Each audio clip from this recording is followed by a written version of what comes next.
इधर कांग्रेस नेता और राज्यसभा सांसद दीपेंद्र सिंह हुड्डा द्वारा लगाए गए आरोप पर हरियाणा के शिक्षा मंत्री कंवरपाल गुर्जर ने पलटवार किया है। उन्होंने हरियाणा न्यूज से खास बातचीत में क्या कुछ कहा, सुनिए।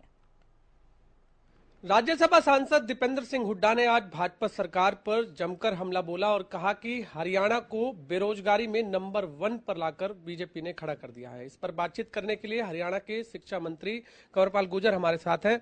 सर, आज राज्यसभा सांसद दीपेंद्र सिंह हुड्डा ने कहा है कि भारत सरकार ने जो डाटा दिया है उसके मुताबिक हरियाणा जो है बेरोजगारी में नंबर 1 पर आ गया है, ऐसा राज्यसभा सांसद दीपेंद्र सिंह हुड्डा कह रहे हैं।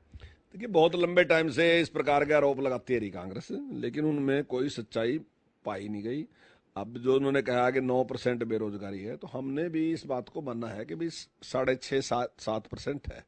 हमने अभी परिवार पहचान पत्र बनाए जिसमें हर आदमी का डाटा है, और ये जो आंकड़े होते हैं, ये आंकड़े एक सैंपल टेस्ट होता है, यानी कि कुछ हजार लोगों के साथ बातचीत की और उसमें से एक सर्वे निकल के आता है कि इतने % बेरोजगारी है।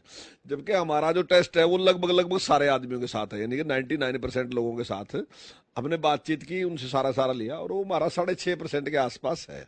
आज दीपेंद्र सिंह हुड्डा हर मुद्दे पर जो है बीजेपी को घेरते हुए नजर आए, चाहे बेरोजगारी की बात हो, चाहे वो कह रहे हैं कि युवा इस समय जो है अपराध में हरियाणा जो है नंबर 1 है। तमाम चीजों पर जो है बीजेपी सरकार को घेरते नजर आए। देखिए, हरियाणा खेलों में नंबर 1 है, उनको अपराध में नंबर 1 नजर आ रहा। हरियाणा जो है वो निष्पक्षता में नंबर 1 है, वो किसी के साथ कोई भेदभाव नहीं कर रहा। मेरिट में नंबर 1 है कि वो मेरिट के हिसाब से नौकरी दे रहा।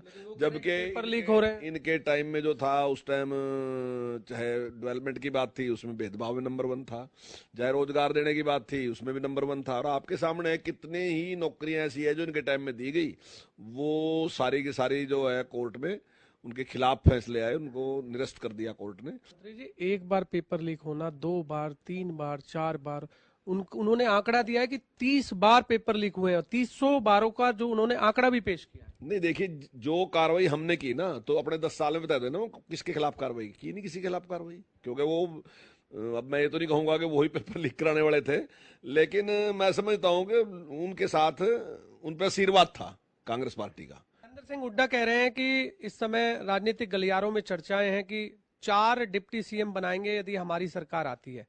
पहले उन्होंने ये बयान दिया और अब एक ताजा जो बयान आया है उनका ये आया है कि अगर सरकार बनी तो एक डिप्टी सीएम ब्राह्मण समाज से भी होगा। नहीं, कुछ और बढ़ा दो, अभी 4 तो कम है मेरे ख्याल के, और भी थोड़े बढ़ा दे, पर ना 9 मन तेल होना ना राधा ने नाचना, तो ऐसा मौका आने का नहीं। अगर वो ब्राह्मण समाज को ऐसा कहते हैं कि भाई हम डिप्टी सीएम बनाएंगे, तो अगर ये बयान कांग्रेस का है तो कांग्रेस सीएम के लिए क्यों नहीं प्रपोज करते, सीएम ही कहते कि सीएम बनाएंगे।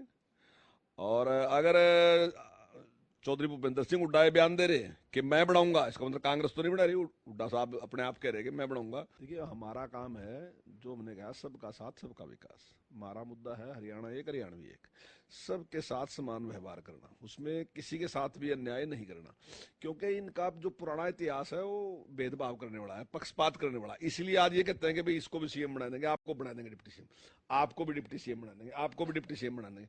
हमें ये बातें कहने की जरूरत नहीं। हमारा मतलब है कि हम जो हैं, अगर हमें आशीर्वाद मिलता है तो हमारी ड्यूटी है कि पूरे जो 3.25 करोड़ लोग हैं उनके लिए काम करना। तो धन्यवाद। आपने सुना हरियाणा के शिक्षा मंत्री कंवरपाल गुर्जर, जिन्होंने दीपेंद्र सिंह हुड्डा को लेकर एक बयान दिया है। जिन्होंने दीपेंद्र सिंह हुड्डा ने जो कहा था कि हरियाणा बेरोजगारी में नंबर 1 है, और जो कि उन्होंने आंकड़ा भी दिया था कि 9% जो है हरियाणा में बेरोजगारी है, उसको लेकर कहा कि जो आंकड़े हैं ये आंकड़े बिल्कुल सही नहीं होते हैं। इसमें जो आंकड़े हैं फिलहाल हम मानते हैं कि 6 से 7% जो है हरियाणा में बेरोजगारी है।